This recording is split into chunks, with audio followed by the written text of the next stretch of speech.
مجھے امید بھی تھی کہ وہ دہلی فتح کر لے گا اور بہلول لودھی پنجاب میں بیٹھا دیکھتا رہ جائے گا۔ حیرت اور تعجب کی بات یہ ہے کہ دہلی میں جو بہلول لودھی کا مختصر سا لشکر تھا، اس نے کمال جرأت مندی سے کام لیتے ہوئے محاصرین کو روکے رکھا۔ محمود شرکی کو شہر کے نزدیک نہیں آنے دیا۔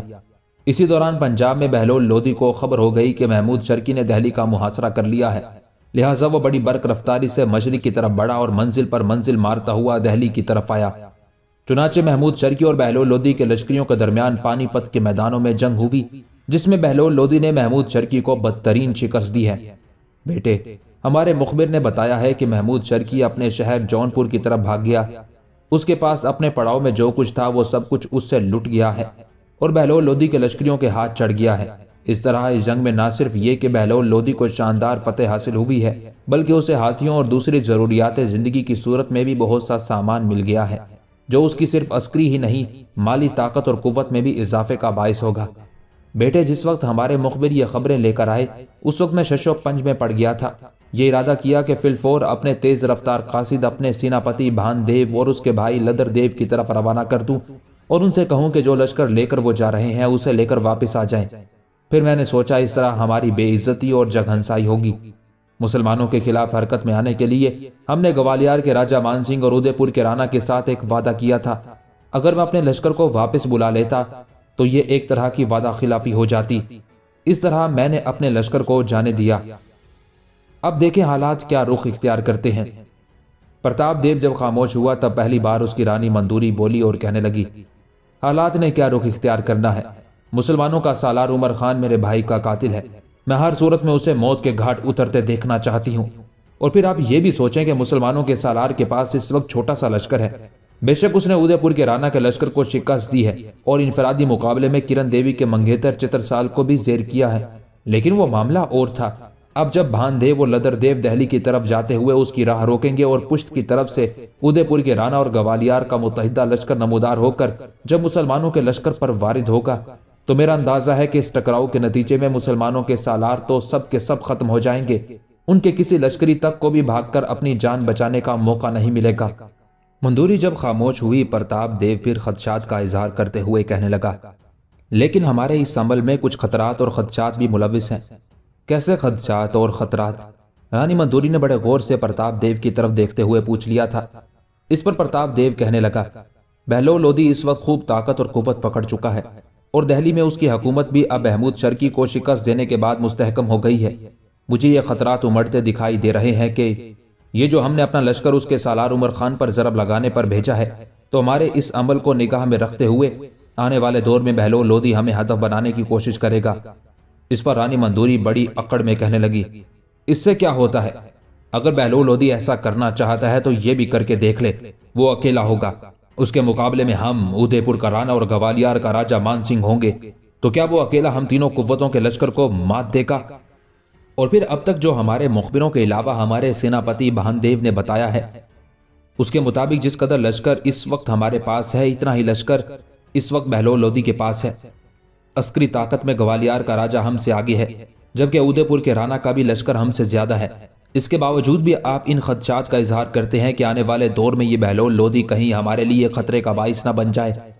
آپ کے ان خدشات کے جواب میں یہ کہہ سکتی ہوں کہ اگر بہلول لودھی نے آنے والے دور میں کبھی مالوا پر حملہ آور ہونے کی حماقت کی تو ہم اکیلے ہی اسے بدترین شکست دے دیں گے۔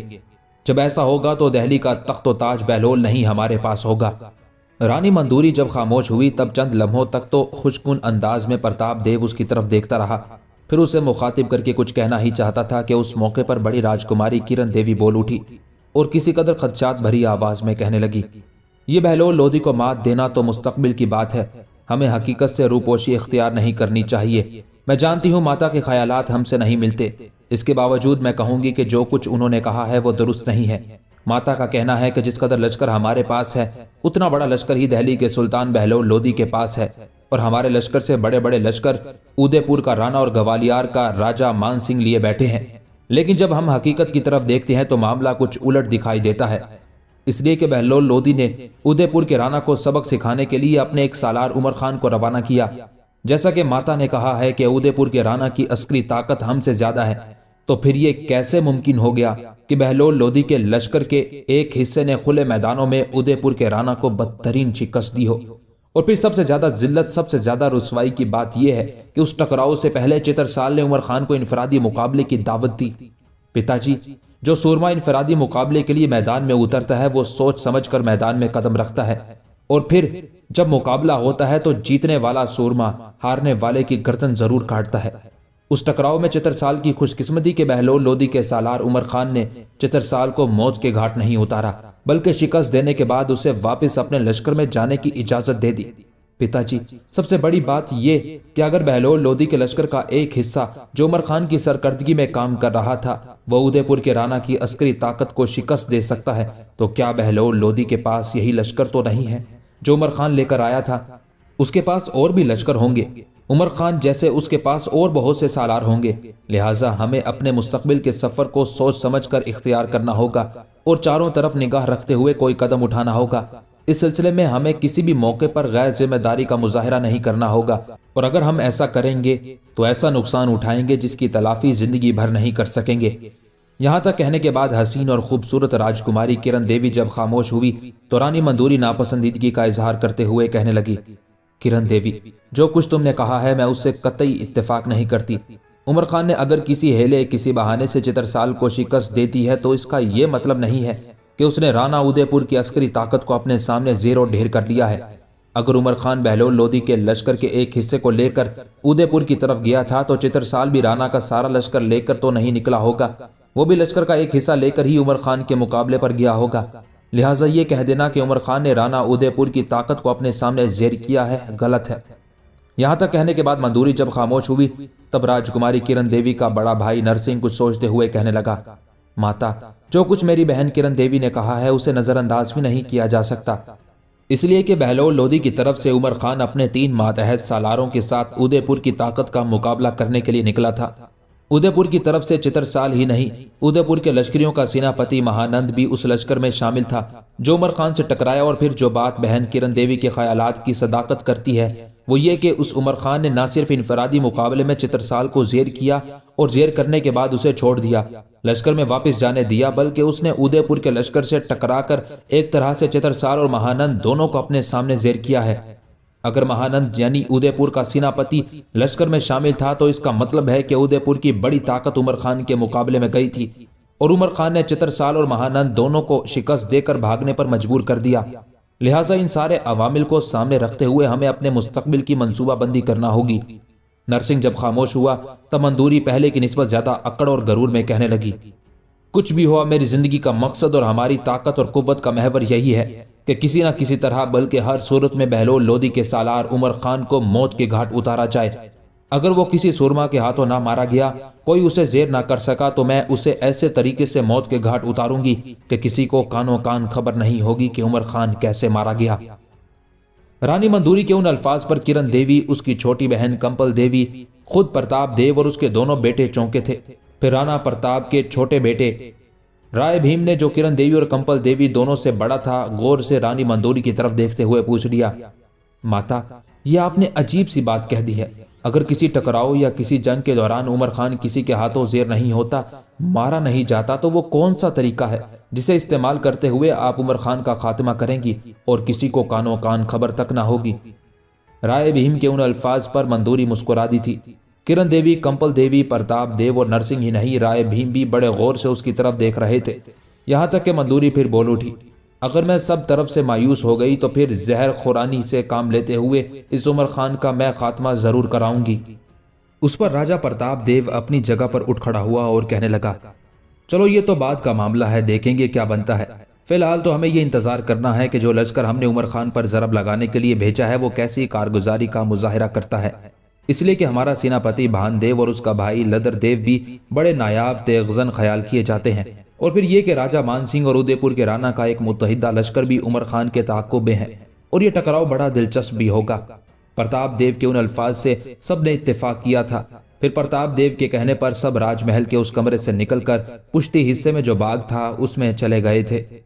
عمر خان نے اپنے لشکر کے ساتھ ایک ایسی جگہ قیام کر لیا تھا جہاں پشت پر کئی پھٹی زمین، کچھ ٹیلے اور گہری گھاٹیاں تھیں۔